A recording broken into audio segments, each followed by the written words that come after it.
Hello, j'espère que vous avez tous la pêche. Aujourd'hui, j'étais motivée à aller dehors, mais en fait, il s'est mis à neiger. Donc, c'est pas une neige qui va, qui va durer, qui va rester, mais il s'est quand même mis à neiger. Donc, je me suis dit, on va pas aller dehors, on va reporter ce qu'on voulait faire aujourd'hui et on va peut-être se concentrer plus sur les plantes et les fleurs que j'ai normalement sur le balcon et qui sont à l'intérieur, que j'ai donc installé à l'intérieur, donc en bas. Si vous entendez un bruit de fond, c'est le chauffage en fait qu'on a en bas qui fait pas mal de bruit. Donc je vais vous faire un petit tour, vous montrer comment ça se passe, vous montrer aussi comment je m'occupe de ces plantes et de ces fleurs qui vont retourner dehors dès le début du printemps.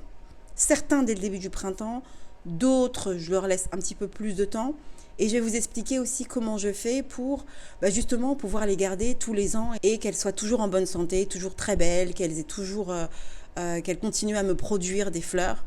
Parce que c'est un cycle et c'est important de savoir comment s'y prendre, comment s'en occuper, comment les entretenir pour pas avoir à racheter des choses tous les ans. Parce que voilà, à part si vous êtes riche comme Crésus et que vous pouvez racheter tous les ans des nouvelles plantes, des nouvelles fleurs pour votre balcon, grand bien vous fasse, mais ce n'est pas mon cas. Donc la récup, le recyclage, c'est la vie. Et voilà, et d'ailleurs, nous avons reçu notre petit colis, notre jardinière. Vous savez, je vous avais dit que j'en avais commandé une pour le potager, donc je l'ai reçue.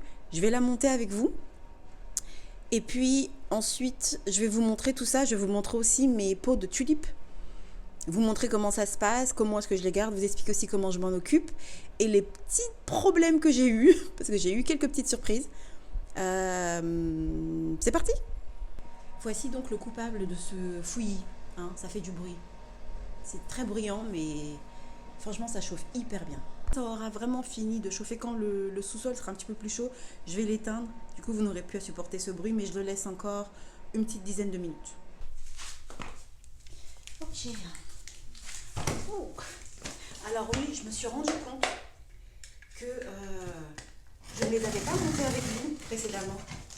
Quand je les ai installés, ils étaient déjà montés. Je n'avais pas filmé. Donc je me dis que c'est une bonne occasion de faire ça. Ils ne sont pas compliqués à monter, mais ça peut faire mal aux doigts. Peut-être qu'il faudrait que je mette des gants. Oh là là, ça commence bien.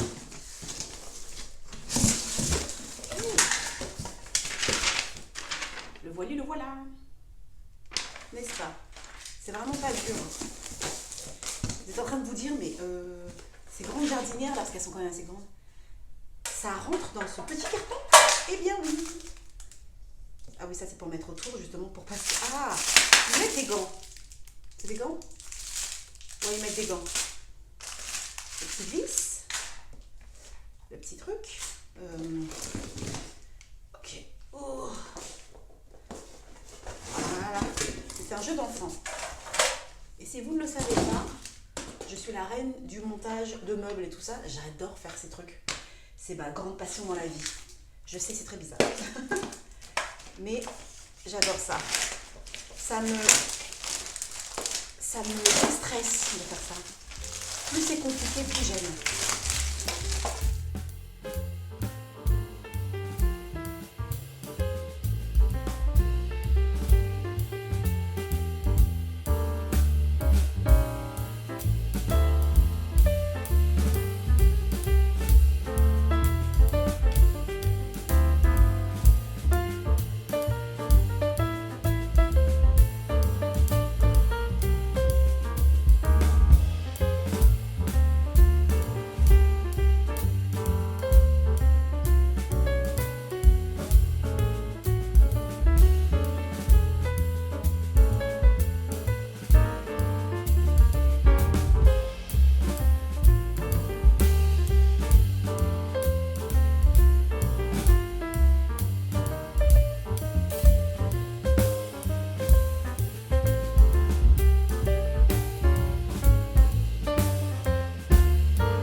Bon, du coup, ça c'est fait. Maintenant, je vais vous faire un petit tour des plantes, vous montrer comment elles vont.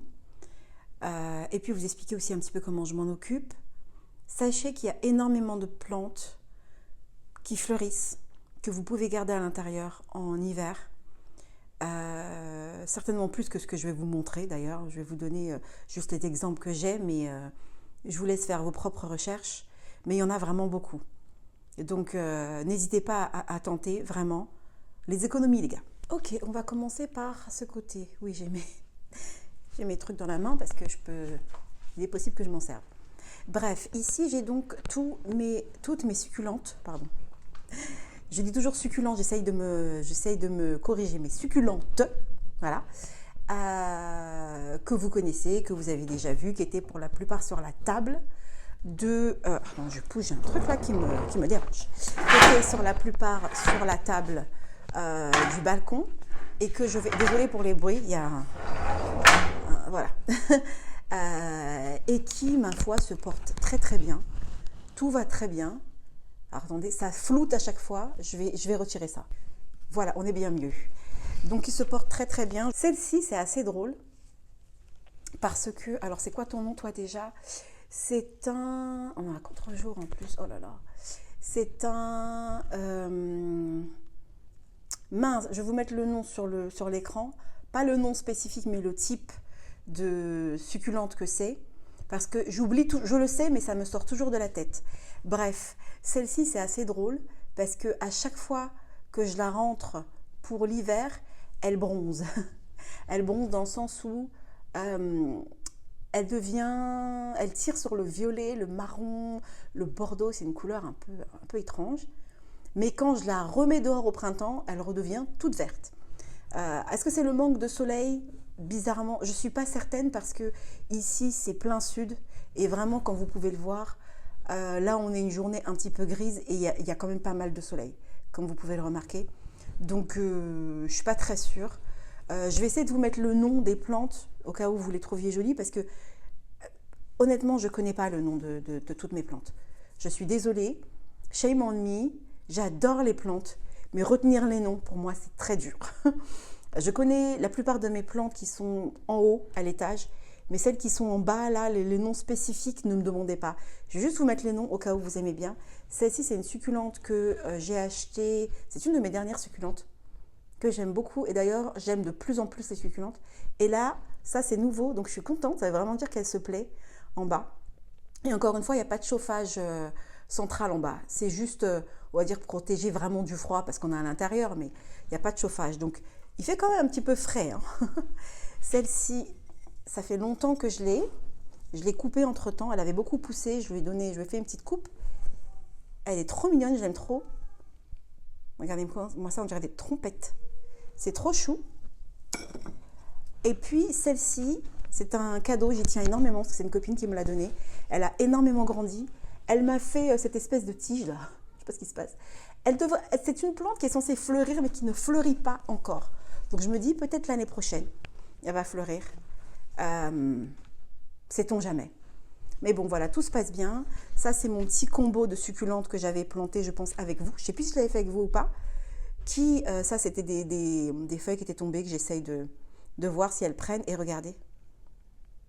Si c'est pas miraculeux. Ce qui est génial avec les succulentes, celle-ci, je pense qu'elle ne prendra pas parce qu'elle est déminéralisée.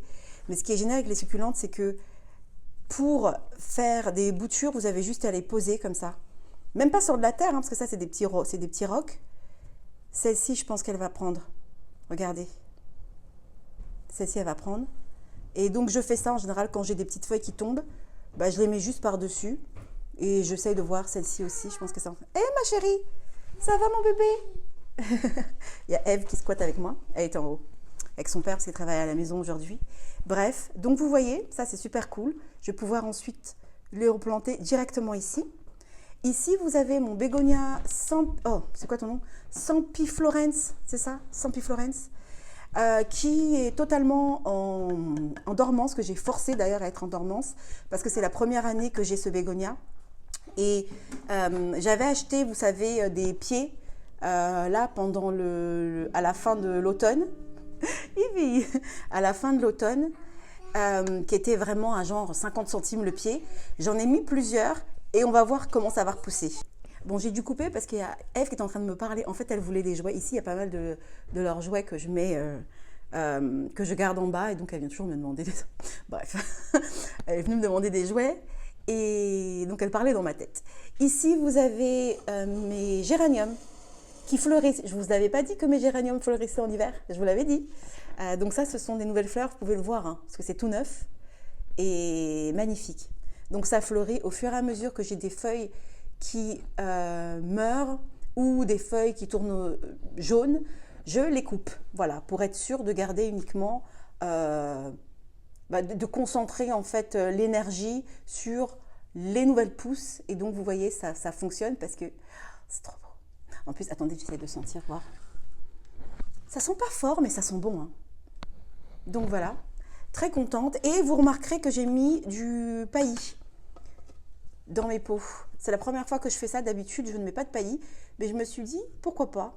Et là, j'ai une nouvelle fleur qui pousse. Où elle est? Attends, je l'ai vue. Vous l'avez vue, vous aussi? Je ne suis pas folle. Attendez. Attendez, est-ce que j'ai rêvé? Est-ce que j'ai rêvé? Je pète un câble. Ah, elle est là. Voilà. J'ai une nouvelle fleur qui pousse là et qui est rouge. Oui, parce que je mélange souvent mes géraniums. Donc, il semblerait que j'ai mélangé des géraniums rouges avec des géraniums blancs. Bon, c'est pas grave, c'est joli. Ici, nous avons les fougères que j'ai mis sur le patio. C'était sur le patio, c'était en dessous du... Je crois que c'était en dessous du balcon que je les ai gardées.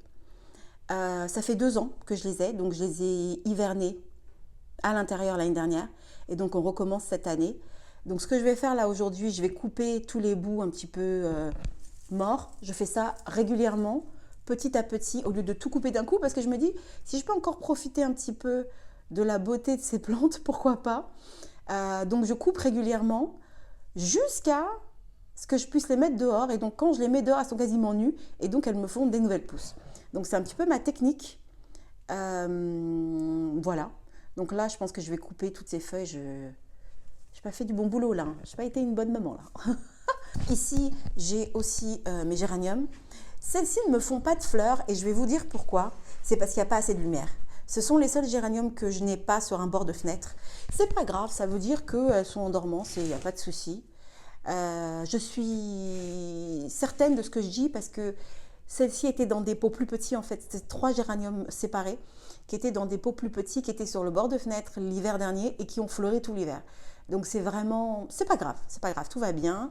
Je coupe aussi les feuilles mortes régulièrement. Si à un moment donné il n'y a plus de feuilles, il n'y a pas de souci, c'est en dormance. Ça repoussera quand je les mettrai dehors, je ne m'inquiète absolument pas du tout. Bon, ici vous avez la plante de mon mari, le palmier, qui est de plus en plus beau, que je ne mets pas dehors. J'aurais aimé essayer de le mettre sur le balcon au printemps prochain, mais j'ai très peur. Je vous avoue que j'aimerais bien essayer, mais j'ai très peur. Parce que c'est le premier palmier de ma vie qui survit. Ça fait des mois que je l'ai, ça va faire presque 1 an. Je suis très fière, il est très heureux, donc j'ai pas envie de me porter la poisse. Je sais pas, je me tâte encore. Bref, ici nous avons donc les nouveaux géraniums. Je dis nouveaux parce qu'en fait je les ai achetés là à la fin de l'automne, vous savez, dans les soldes de fin d'automne. Donc ça m'a coûté que dalle. Clairement, ça m'a coûté 1,50 $. Et j'ai pris combien de pieds? Je sais plus. Beaucoup. Alors attendez, 1, 2, 3, 4, 5. Je crois qu'il y a 6 pieds. Je crois qu'il y a 6 pieds. Et ça m'a coûté 1,50 $, 2 $ dans ces eaux-là. Et tout était presque entré en dormance. Je coupe régulièrement. Là, il faut que je coupe. Et ça m'a fait des nouvelles fleurs. Voilà. Alors, ça a pris plus de temps parce que forcément ici, on est orienté nord. C'est là où, c'est devant en fait le patio, là où vous avez toutes les fougères et les hostas qui poussent. Donc, beaucoup moins de lumière directe, forcément. Mais ça me fait quand même des fleurs. J'avais pas beaucoup d'espoir, mais ça me fait quand même des fleurs. Donc, je suis très étonnée, je suis très contente. Et voilà. Donc, dites-vous que quand je les mettrai sur le balcon ou sur le patio, que ça ressemblera à ça, mais que ce sera tout fleuri. C'est trop joli. J'aime trop. Ensuite, ici, ça c'est nouveau, par contre, enfin c'est nouveau pour vous. Ce sont des boutures de Tradescantia. Donc là, j'ai la Nanook, si je dis pas de bêtises. Ici, j'ai la... Je me souviens plus de son nom, je vais le mettre sur l'écran. Et ces deux-là sont des boutures qui m'ont été offertes par une de mes copines, celle avec lesquelles je partage la passion des plantes et de la danse. On partage exactement les mêmes passions, donc c'est cool. On s'échange des plantes. Et elle m'a donné des boutures de ces Tradescantia, parce que j'aime beaucoup les Tradescantia. Les Tradescantia sont des plants qui sont extrêmement robustes, qui supportent aussi bien des températures plus hautes que basses, parce que du coup, elles supportent très bien d'être en bas. Qui supportent aussi d'avoir, on va dire, une lumière directe et une lumière indirecte. C'est vraiment les plantes, on appelle ça les plantes de grand-mère. Je ne sais pas pourquoi, mais moi j'aime trop les Tradescantia. J'aimerais bien en avoir plus d'ailleurs pour les mettre dehors. Et donc là, je les ai mis dans des pots en plastique parce que, bon, pour l'instant, je m'en fiche un peu. Mais je pense ensuite les transvaser dans des pots en terre cuite. Vous me connaissez, moi, des pots en terre cuite, c'est vraiment mon truc. Et donc voilà, pour le moment, elles restent là. Elles se portent plutôt bien, sont heureuses. Voilà, on verra comment ça se passe et quand je les mettrai dehors, je pense qu'elles seront vraiment au top de leur forme. Et là, vous avez ma Tradescantia pallida, que vous connaissez très bien, qui a viré un petit peu au vert. Je vous l'avais dit, hein, quand vous la mettez à l'intérieur, elle vire au vert. Et quand vous la mettez dehors, elle, en plein soleil, elle est totalement violette. Vous voyez, il y a encore des restes de sa couleur d'été. Ici, dans ce coin, j'ai mes bégonias, qui sont des plantes d'intérieur, mais qui aiment aussi très bien être dehors le printemps et l'été. Donc, celui-ci était sur la table. Oh, on est en contre-jour, je ne sais pas si vous allez le voir. Celui-ci était sur la table. D'ailleurs, il va falloir que je pense que je vais totalement tout couper là et bouturer cette partie. Je pense que c'est ce que je vais faire parce que je n'aime pas la façon dont ça pousse. Il y a des chances que je fasse ça. Bref. J'aime beaucoup les feuilles, sont très mignonnes. Et je pense effectivement que je vais tout couper pour lui laisser une chance de repartir tranquillement. Bouturer ça, replanter. Et avec un peu d'espoir, elle me fera des fleurs, parce qu'elle ne m'a jamais fait de fleurs. Celle-ci, c'est une nouvelle que j'ai achetée à l'automne, je crois. Ouais, je l'ai achetée à l'automne. J'aime beaucoup, elle est très jolie. Elle n'a jamais été dehors, je l'ai achetée, je l'ai mise directement en bas. Parce que je voulais qu'elle s'habitue en fait à une température pas trop forte. Elle était en serre avant, donc elle a eu un petit peu de mal. Et maintenant, tout va bien. J'espère aussi qu'elle puisse fleurir au printemps. Je devrais certainement lui changer de pot. C'est un pot que j'ai acheté en jardinerie quand j'ai acheté la plante, mais je me rends compte que elle commence à grandir et ça va être trop petit. Ensuite ici, caché la pauvre. Attendez. J'ai un autre bégonia que j'aime énormément. Et voilà. Donc les bégonias iront tous. Oui, la raison pour laquelle je vous les présente, c'est parce que tous ces bégonias iront sur le balcon. Au printemps, celui-ci, c'est un bégonia que j'aime énormément, qui fleurit. J'ai été obligée de forcer la floraison à s'arrêter en fait. Parce que c'est un bégonia qui fleurit pendant des mois et des mois et des mois. Je vais essayer de vous trouver des images que je vais vous inclure pour vous montrer les fleurs de ce bégonia. C'est absolument somptueux, vraiment magnifique. Ce bégonia a commencé à fleurir en intérieur en plus, hein, en intérieur.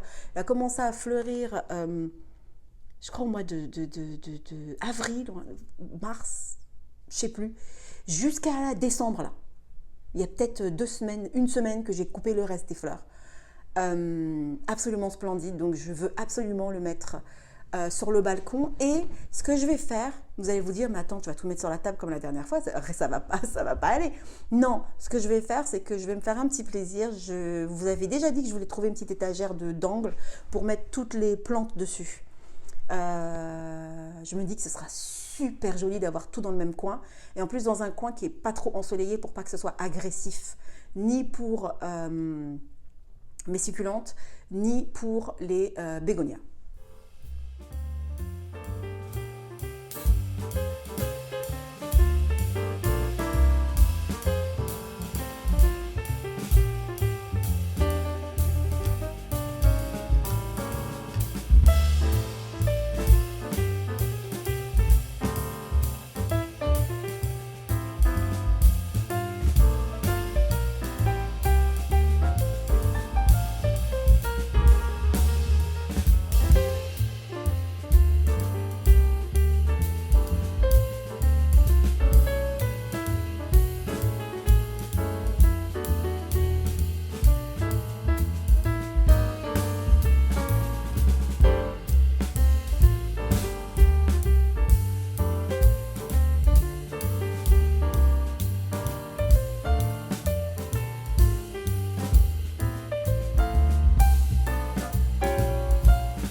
ce qui concerne l'arrosage, les tulipes qui sont dans le garage, qu'on va les voir dans un instant, je les arrose une fois par mois. C'est pas un arrosage comme quand on arrose des plantes d'intérieur, j'attends pas que ça coule et que ça ressorte de l'autre côté du drainage et tout, pas du tout. C'est vraiment un arrosage très partiel, ça a l'air de fonctionner. Bon, je vous en reparlerai dans quelques instants. Les fougères, les bégonias, les géraniums, je les arrose une fois toutes les 2 semaines. Euh, tout, tout est dans des pots en terre cuite, donc ça a tendance à sécher assez vite. Comme il y a encore de la vie, c'est-à-dire que c'est pas totalement en dormance, j'arrose quand même assez régulièrement les plantes. Voilà. Les succulentes, par contre, c'est genre une fois par mois. Voilà. Évidemment, on ne fertilise pas du tout, surtout pas. Même si toutes les plantes ne sont pas totalement en dormance, je ne fertilise pas parce que je ne veux pas forcément, comment dire, je veux pas motiver la pousse, pas du tout. Si j'ai des fleurs, c'est totalement naturel. Voilà, mais je ne motive pas la plante à me faire des nouvelles pousses, à me faire des nouvelles fleurs, c'est pas du tout le but. Les plantes sont en semi-dormance, en tout cas les géraniums sont en semi-dormance, les fougères sont en semi-dormance et je veux que ça reste comme ça. Nous sommes maintenant dans le garage, là où, désolé pour le bruit qui a craqué, c'était la marche, dans le garage là où je garde mes bulbes. Alors je vous avais dit que j'avais eu des surprises avec ces bulbes, parce qu'en fait j'ai mis du paillis, mais il n'y a pas très longtemps.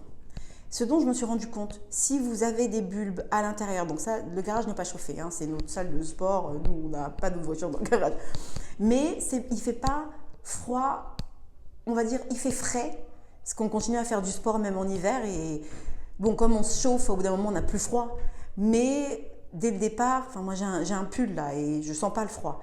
Si je n'avais pas de pull, je pense que ce serait trop froid pour moi. Bref, tout ça pour dire que malgré le fait qu'il fasse frais dans cette pièce, on ne ferme jamais ce volet. Donc, il y a toujours plus ou moins du soleil. Et je pense que je n'ai pas réalisé que le fait qu'il y ait beaucoup de soleil dans cette pièce, puisqu'on est plein sud, même si c'est un petit peu éloigné de la fenêtre, je n'ai pas réalisé que ça allait activer en fait la pousse des tulipes trop vite. Ce qui fait qu'il y a peut-être 2 semaines, j'ai touché et je me suis rendu compte qu'il y avait des tulipes qui commençaient déjà à pousser. D'un côté, c'est bien, parce que je me dis que c'est la première fois de ma vie que je plante des tulipes en pot. J'ai jamais fait ça avant. Donc j'avais vraiment 50% de chance que ça fonctionne, 50% que ça me donne rien. Mais c'est moins bien parce que c'est beaucoup trop tôt. C'est pas censé pousser là, c'est beaucoup, beaucoup trop tôt. Donc ce que j'ai fait, c'est que j'ai mis du paillis par-dessus, mais en grosse, en épaisse couche en fait. J'ai regardé sur internet, je me suis dit, est-ce que c'est possible, est-ce que ça arrive à d'autres personnes que ça commence à pousser trop vite? Désolée, c'est le bruit des poubelles. Et en fait, j'ai lu que, ouais, c'est possible. Et d'essayer le plus possible de mettre du paillis ou des feuilles mortes ou quelque chose pour vraiment, pas étouffer, mais essayer de garder les bulbes à l'intérieur le plus possible. Donc voilà, mais je vous avoue que j'ai un petit peu flippé, je suis arrivée, j'ai vu, je crois que c'était ce pot-là et ce pot-là, je voyais carrément les feuilles, enfin les pousses, et je me suis dit, oh, mais qu'est-ce qui se passe, c'est trop tôt. J'ai paniqué. Donc voilà, écoutez, je peux vous dire que tout fonctionne, tout pousse bien, j'ai bien touché à l'intérieur, tout a commencé à pousser, enfin commence tranquillement. Et là j'ai des crocus, il me semble. Et attends, celui-ci, je crois que là j'ai des crocus et là j'ai des crocus. Mais j'ai des crocus quelque part. Je crois qu'il y a 2 pots où j'ai des crocus. Il y en a un où j'ai des crocus tout seul, il y en a un autre où j'ai des crocus et des tulipes. Bref, franchement, surprise, parce que je ne me souviens plus de ce que j'ai planté où, j'ai pas mis d'étiquette. Donc on verra.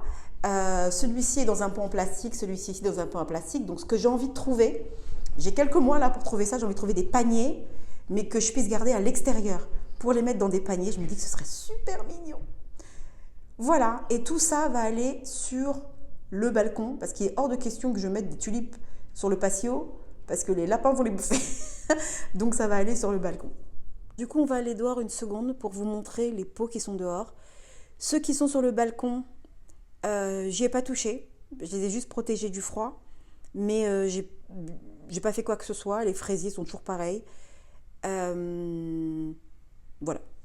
on va mettre nos gros blousons et nos grosses bottes. Elles sont pas mignonnes mes bottes.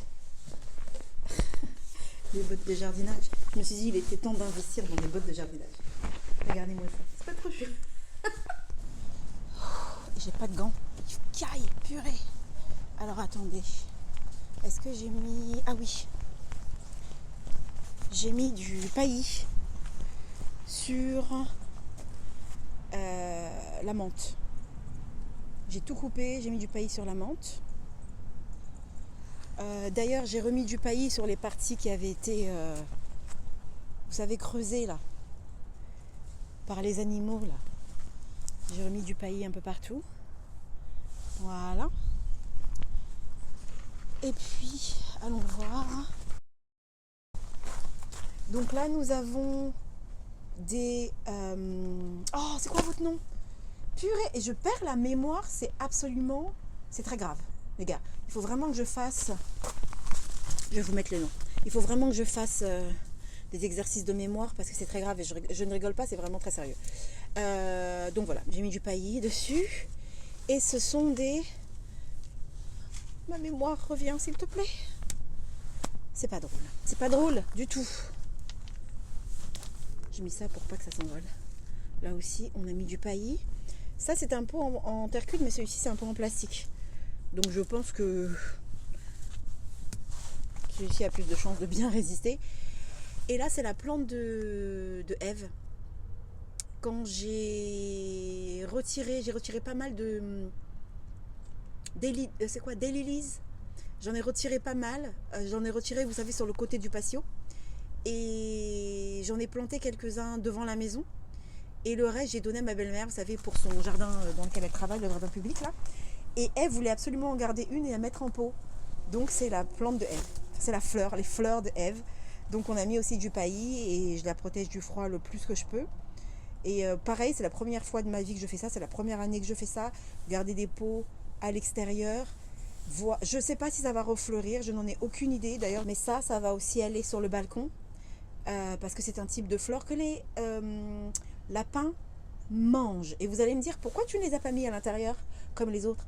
Parce qu'en fait, ceux-ci résistent parfaitement, sont censés, selon Google, sont censés résister parfaitement à l'extérieur. Donc je tente une expérience. Ça marche, enfin c'est 50-50. Cette vidéo, je vais m'arrêter là. Je vais remonter parce que j'ai des petites choses à faire avec Ève. Et puis c'est cool parce qu'en fait là, comme elle va rentrer directement à la maternelle, elle va pas faire la pré-maternelle comme Grace. On fait des exercices à la maison. Je lui ai pris des carnets d'exercices. On a commencé il y a quelques mois. Et c'est vraiment cool. J'ai l'impression de faire l'école à la maison.